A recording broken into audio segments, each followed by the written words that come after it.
Inilah seorang politikus yang berani membakar Al-Quran.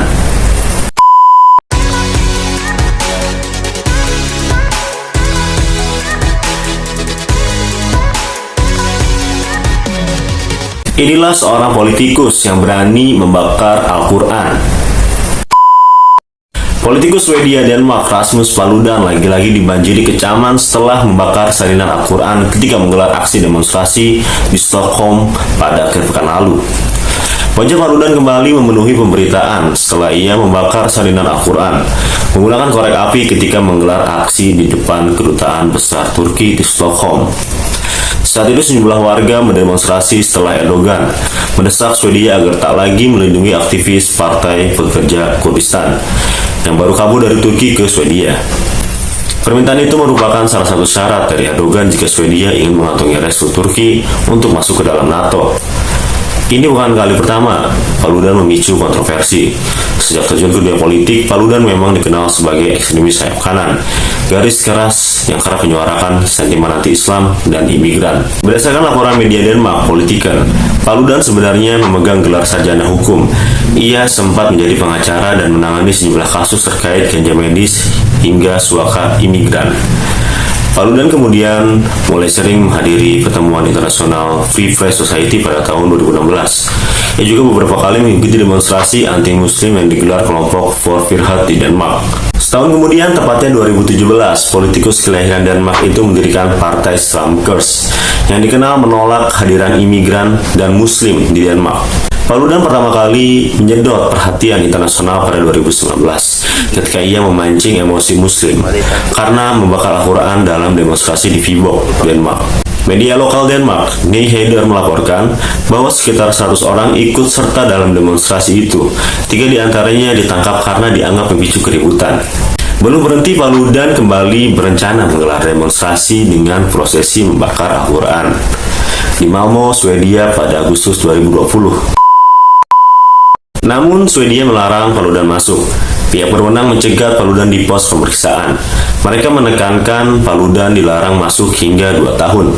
Dia merupakan ancaman serius. Demikian pernyataan kepolisian Swedia yang dikutip media lokal SVT Nyheter. Meski demikian, Swedia memberikan kewarganegaraan untuk Paludan setelah itu. Mereka akhirnya memberikan status kependudukan karena ayah Paludan adalah memang warga asli Swedia. Karena Paludan sudah menjadi warga negara, Swedia dapat memvonis bersalah politikus itu atas tuduhan membuat pernyataan rasis dan menghina suatu agama. Copenhagen Post memberitakan Paludan dijerat hukuman 3 bulan penjara atas pelanggaran terkait rasialisme.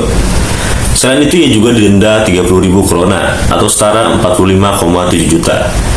Tak kapok, Paludan kembali merencanakan aksi demonstrasi dengan pembakaran Al-Quran di sejumlah kota di Swedia pada April 2022. The Guardian melaporkan bahwa rencana demonstrasi itu memicu gelombang protes lainnya. Para demonstran menolak aksi Paludan CS yang dianggap memicu kebencian. Dan anehnya, meski Paludan sudah memiliki rekam jejak yang sangat buruk, Swedia tetap memberikan izin ketika politikus itu meminta izin untuk menggelar demonstrasi di depan kedutaan besar Turki di Stockholm pada 21 Januari lalu. Sekali lagi, Paludan mengobarkan emosi muslim karena membakar Al-Quran dengan korek api. Aksi ini juga memicu amarah Presiden Recep Tayyip Erdogan. Erdogan pun menegaskan Swedia tak usah berharap bisa mendapatkan dukungan dari Turki untuk menjadi negara anggota NATO. Untuk bergabung ke dalam NATO, Swedia memang harus mendapatkan restu atau persetujuan dari semua anggota blok tersebut. Namun hingga saat ini Turki dan Hungaria masih belum meratifikasi persetujuan Swedia untuk masuk ke dalam NATO. Oke, mari kita pikirkan kenapa Swedia nggak berani menghukum si Paludan yang sudah menggelar aksi demo dengan bakar Al-Quran. Banyak negara, terutama negara mayoritas muslim seperti Arab Saudi, Turki, Yordania, Afghanistan, Pakistan, Uni Emirat Arab, Kuwait, sampai Indonesia mengutuk keras aksi pembakaran Al-Quran itu. Duta besar Swedia di beberapa negara bahkan diprotes oleh tuan rumah akibat aksi Paludan yang seakan dibiarkan oleh pemerintah Swedia. Tak hanya dunia Islam, sejumlah negara barat seperti Amerika Serikat dan Jerman juga melayangkan kecaman serupa terhadap aksi pembakaran Al-Quran. Pembakaran Al-Quran oleh Paludan ini bahkan membuat relasi hubungan Turki dan Swedia semakin renggang. Lantas, kenapa Swedia nggak menghukum Paludan? Sampai saat ini Paludan belum buka suara lagi atau merespon kecaman-kecaman publik dengan aksi provokatifnya itu. Sementara itu dikutip dari CNBC, otoritas Swedia mengatakan demonstrasi yang digagas Paludan itu sah karena di bawah undang-undang kebebasan berpendapat di Swedia. Ini sih kebebasan berpendapat tapi yang kebablasan. Kan tolol. Bangsat. Ini kalau di Indonesia dia ini udah dibakar hidup-hidup sama orang. Bener. Datang sini ke Indonesia bakar Al-Quran di sini. Lu yang gue bakar. Anjing orang.